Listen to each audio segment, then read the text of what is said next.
อีจะยัดเพื่อพระคริสต์หรืออีจูห้านยัดอยู่พระคริสต์ยัดอยู่อีโรจมนที่จะตัดสินใจไทยจูห้านยัดพระคริสต์แล้ว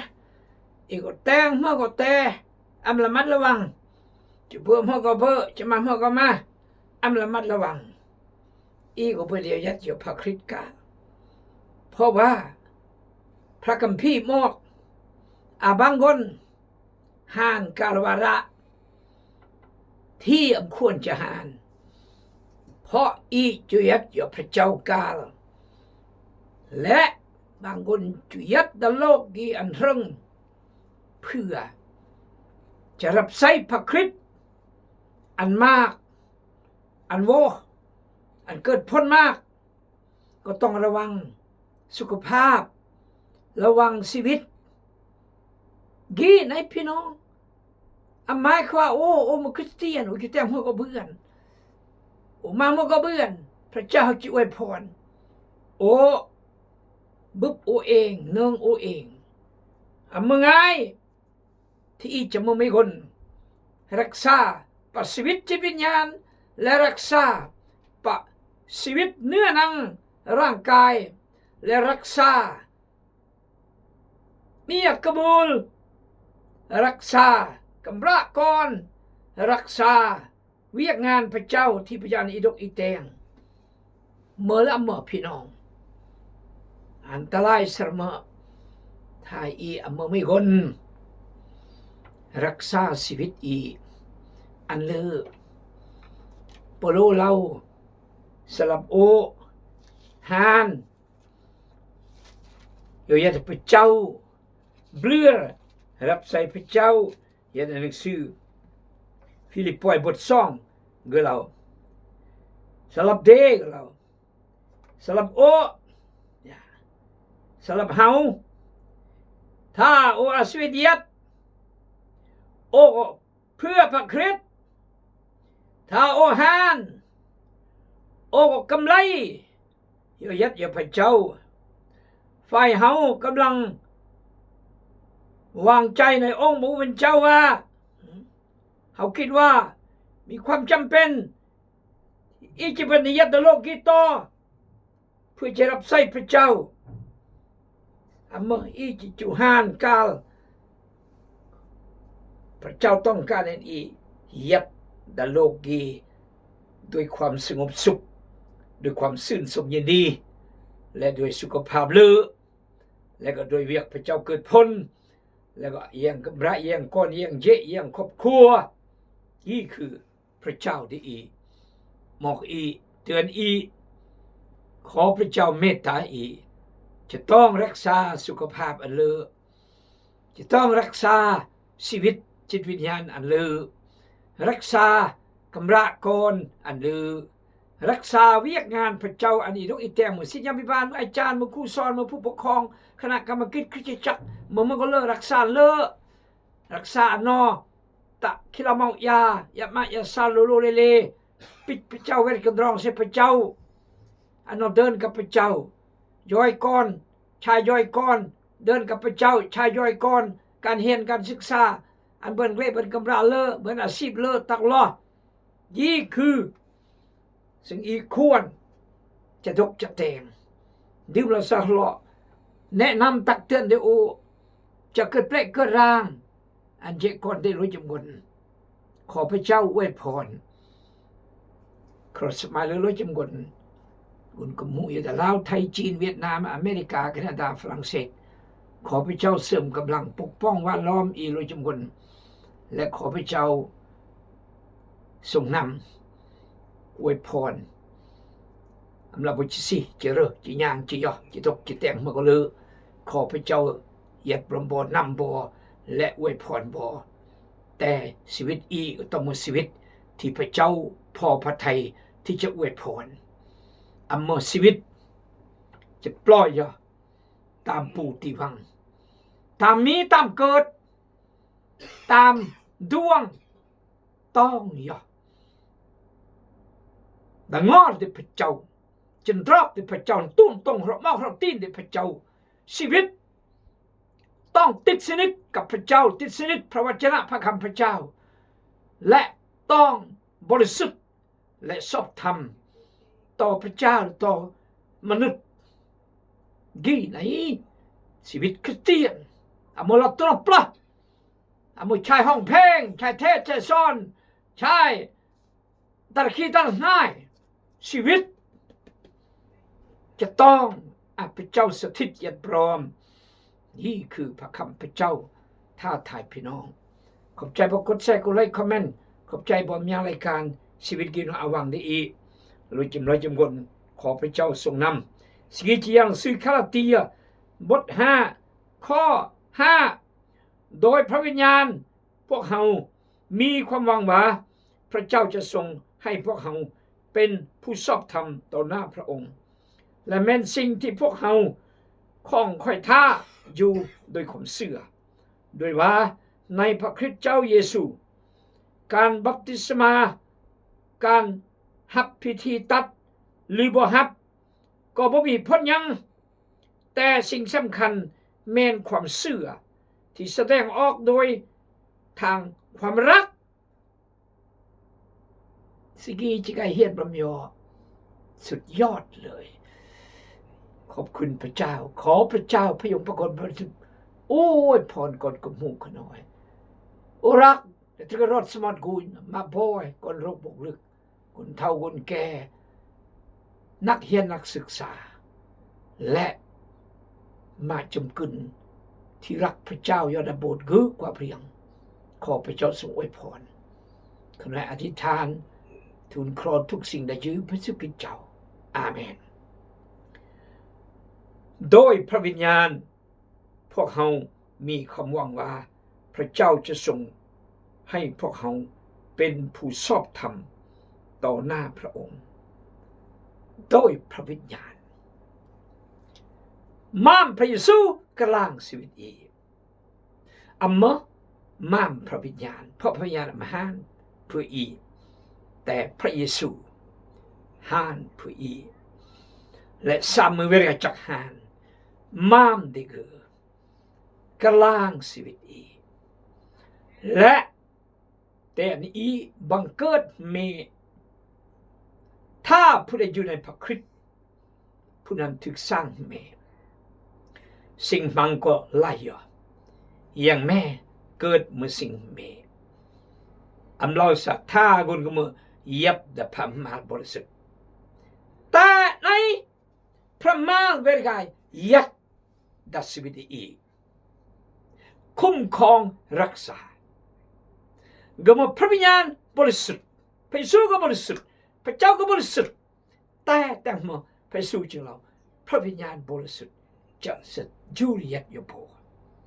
แสดงถ้าเกิดบริสุทธิ์และโดยมามพระเยซูคริสต์เจ้าบริสุทธิ์ด้วยเสื้อพระเยซูเมื่อพระผู้ช่วยรอดชีวิตนิรันดร์และอภัยมาไทยมากลางมาชนะรวยชนะมาชนะความหานพระวิญญาณก็ยัดเมื่อพระวิญญาณยัดแล้วก็แต่งหัวเวียกเกิดซ่อนอีแนะนำอีตักเตือนอีอันอีสลาดเฮรสติปัญญาความรู้ความเข้าใจและความสามารถถ้าอีจุนึงจุเข้าใจพระคำพระเจ้าถ้าอีจุนึงจุเข้าใจจุสลาดจุเฮรดับพระคำพระเจ้าพระวิญญาณจะยังบวันพระพรและก็จะโครยพระเยซูพระบิดาต่อยอดเวียกพระวิญญาณคือนุ่นใจเล่าลมกำลังใจเมื่ออีท้อถอยเมื่ออีน้อยใจเมื่ออีอ้วนแกล้งเมื่อแน่งกล้องแน่งระเยื่อมเมื่ออีลุยงอดลุยวังตั้งตัวบิเบือนหันเวลลองมองก็บิเบือนพึ่งพระวิญญาณยัดโยอีพระวิญญาณยัดโยอี เมื่อนพวกเพื่อเข้าใจเรื่องสิ่งสกแปลกๆและเฮือกและสันตรูดและปัวพญาตให้ก็เลือกนี่คือพระวิญญาณเวียกที่เกิดติดต่อพระยงต่างอีกอยากจะอ่านพี่น้องเล่นสื่อลูมบท8เราเนี่ยเนื้ออย่างริพี่น้องเราเนี่ยเกิดฝ่ายพระเจ้าผู้ที่สอดส่องหูเห็นจิตใจของพวกเขาก็หูความนึกคิดของพระวิญญาณเพราะพระวิญญาณทรงวิงวอนข้อกับพระเจ้าสำหรับไผ่พลบริสุทธิ์ของพระองค์ตามน้ำพระทัยพระองค์ฝ่ายพระเจ้าผู้ที่สอดส่องหูเห็นจิตใจของพวกเขาก็หูความนึกคิดของพระวิญญาณเพราะพระวิญญาณทรงวิงวอนขอกับพระเจ้าสำหรับไผ่พลบริสุทธิ์ของพระองค์ตามน้ำพระทัยของพระเจ้าทำนองเดียวกันนั้นแหละพระวิญญาณก็ช่วยสู้เมื่อพวกเขาอ่อนกำลังเพราะพวกเขาบ่ฮู้ว่าพวกเขาควรจะภาวนาอธิษฐานข้ออย่างใดแต่องค์พระวิญญาณนั่นเองวิงวอนข้อกับพระเจ้าแทนพวกเขาด้วยคำโอ้ยข้างที่หาคำอธิบายบ่ได้โรมบท8ข้อ26 27เมื่ออีงุ่นงงสับสนจับต้นส้นปลายบีทึกเราบิชายประวายบิเกิดงุ่นงงเพราะปัญหามากแนวเกิดขึ้นอาจจะขึ้นไม่คนยามแต่โทรศัพท์เสกมราโอหมหุบเลนะที่จากลูกอย่าเราสมมติเอ้ยมาเอ้ยโอ้สระเองเลยสระเองโอ้สู้บ่ไหวแล้วโอ้สู้ไม่ไหวแล้วสู้ไม่ไหวแล้วบิลอดแล้วเพราะถ้าเกิดรอดเลยก็น้องนึ่มหน้าก็น้องนึ่มแต่ห่างก็นี่แหละพระเจ้าสู้กับเราสามารถแตงเบื่อนยืมแนวเพราะพระเจ้าสู้กับเราฮาเลลูยาฮาเลลูยาขอพระเจ้าเมตตาอีกที่จะพึ่งพาพระเจ้าเร่งแก้พระเจ้าขอบคุณพระเจ้าที่สุดที่อภรคำพระเจ้าเมื่ออีงุนงงสับสนวุ่นวายบิชายดกบิชายแตงบิชายโสชายพระโอมคิดเมื่อบิชายประวายเมื่อบิเกิดอึดอันตันเจอพึ่งพระเจ้ารังแกพระเจ้าบรรดาคนแต่งเวียบนักและเหน็ดเหนื่อยจงมาหาเฮาจะให้ท่านเศร้าเมื่อยพักพิงในพระเจ้าพักพิงในพระเจ้าพักพิงในพระเจ้าโอ้พี่น้องเอ้ยพักพิงในพระเจ้า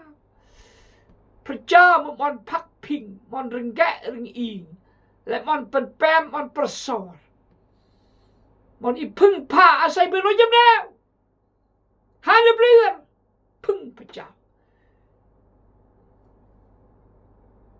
เพราะพระเจ้ามันที่พึ่งโอ้พี่น้องที่รักในองค์พระผู้เป็นเจ้าขอพระเจ้าเมตตาอีกแหละพระคำพระเจ้าทำนองเดียวกันนั่นแหละพระวิญญาณก็ช่วยสู้เมื่อพวกเขาอ่อนกำลังเพราะพวกเขาบ่ฮู้ว่าพวกเขาควรจะภาวนาอธิษฐานขออย่างไร แต่องค์พระวิญญาณนั้นเองวิงวอนขอกับพระเจ้าแทนพวกเขาด้วยคำโอ้ยข้างที่หาคำอธิบายบ่ได้ฝ่ายพระเจ้าผู้ที่สอดส่องหูเห็นจิตใจของพวกเขาพระเจ้าก็สอดส่องหูเห็นจิตใจยาก็สมาร์ทกุนสลอดให้เยื่อมตลงกตรมนาอีบันลอยแล้วก็กุนแล้วก็เข้าใจแล้วก็joy พอคือกุนก็นึงสำคัญคือก็นึงพระวิญญาณบริสุทธิ์เหยียบอยู่อีและพระเจ้านึงกุนลอยสอดส่องกุนชายาก็ดีก็ห้อมหุบเลยนี่ยามกุนชักบนาบนาเมื่อเอาความทุกข์มาก็กุนสอดส่องกุนก็มันก็ที่พักพิงโอ้พี่น้องสุดยอดสุดยอดขอบคุณพระเจ้าฮาเลลูยาสรรเสริญพระเจ้าขอพระเจ้าเมตตาอีกนี่คืออาจารย์เปโลสอนในยังคาลเตียบท5 ข้อ 5โดยพระวิญญาณพวกเขามีความหวังว่าพระเจ้าจะทรงให้พวกเขาเป็นผู้ชอบธรรมต่อหน้าพระองค์และแม้นสิ่งที่พวกเขาของคอยท่าอยู่โดยความเสื่อโดยพระวิญญาณอีค่อยของท่าและเกอเราใส่บริสุทธิ์แล้วพอเกิดมาพระวิญญาณบริสุทธิ์แล้วสอบทำแล้วฮาเลลูยาสรรเสริญพระเจ้าเอเมนต่อยอข้อ6ด้วยว่าในพระคริสต์เจ้าเยซูการหับพิธีตัดหรือบ่หับก็บ่มีผลหยังแต่สิ่งสำคัญแม่นความเชื่อที่แสดงออกโดยทางความหักพิธีบัพติศมาพิธีตัดพิธีกางเมฆพิธีมัสริยะพิธีกนห้านทุกพิธีเปิดความสำคัญเทียบเท่ากับความจริงอิตายะน้ำพิธีกางเบียกางเมรถเบียบนรถเมและกำราเบียเกลรมังต่อยงานศพนำทุกสิ่งโปโลมอกมันนัมเบอร์2ก็อำลาสำคัญนัมเบอร์1คือความจริงก็คือ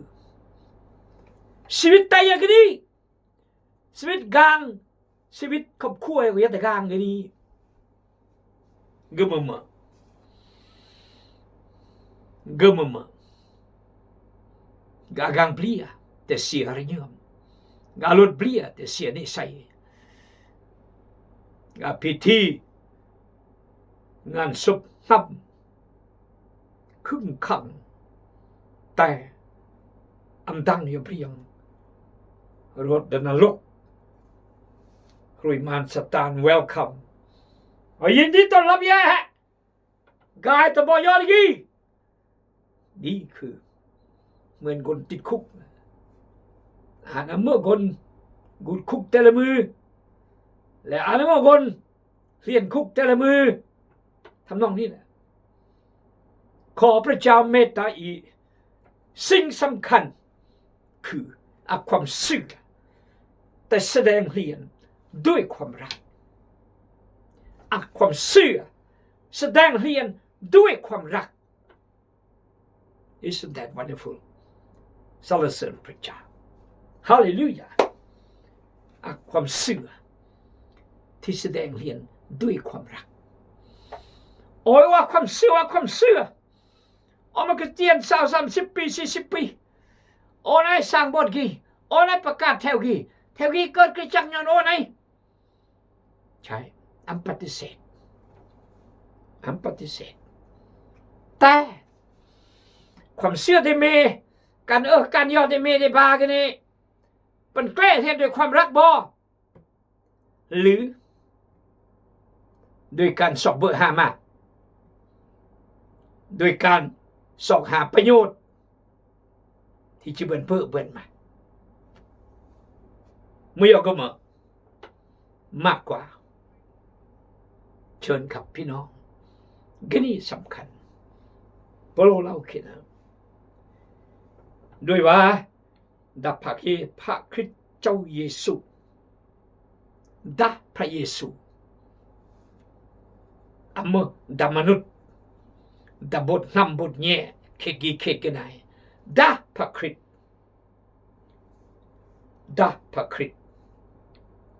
พระเยซูคริสต์พระคริสต์เจ้าเยซูการรับพิธีตัดหรือบัพติศมาอยู่ตรงบ่ก็มาพ้นno result สังเกต circumcision and baptism is no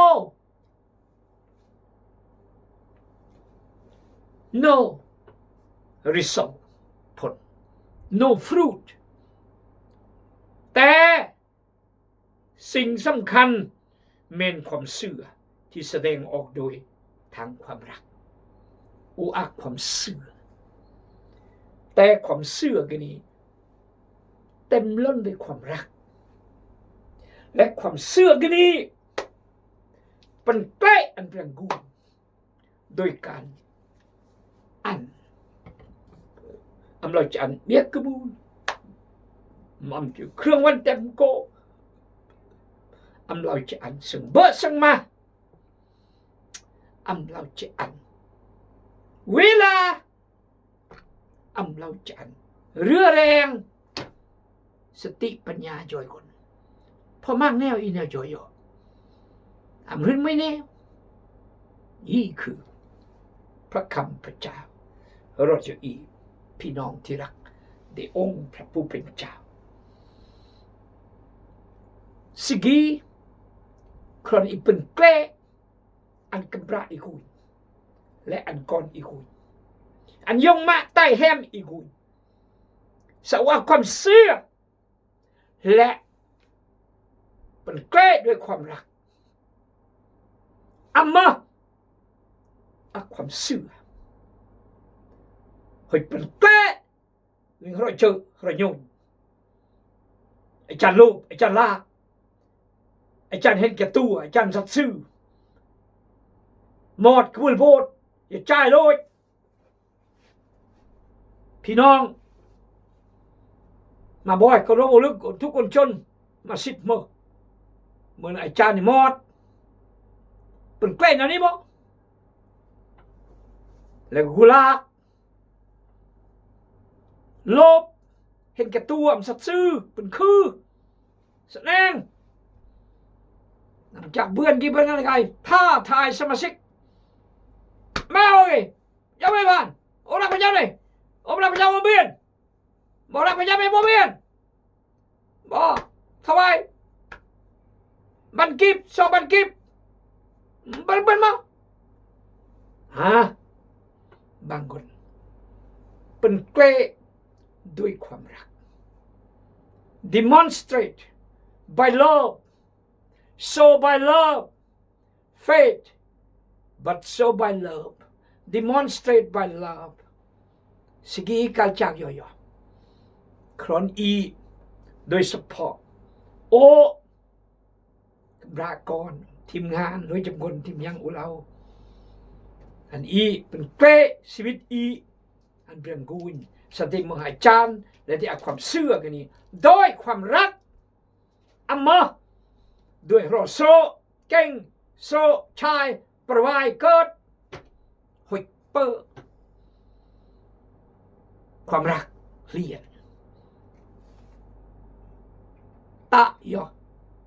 หลอกลวงพระเจ้า ตายหลอกลวงมนุษย์น้อมเอียโนเฮรขอพระเจ้าทรงนำอีโรยจำนวนบุบยอมเมดำมือตัวยอมยังบ้านสามรอขอพระเจ้าไว้พรอาเมน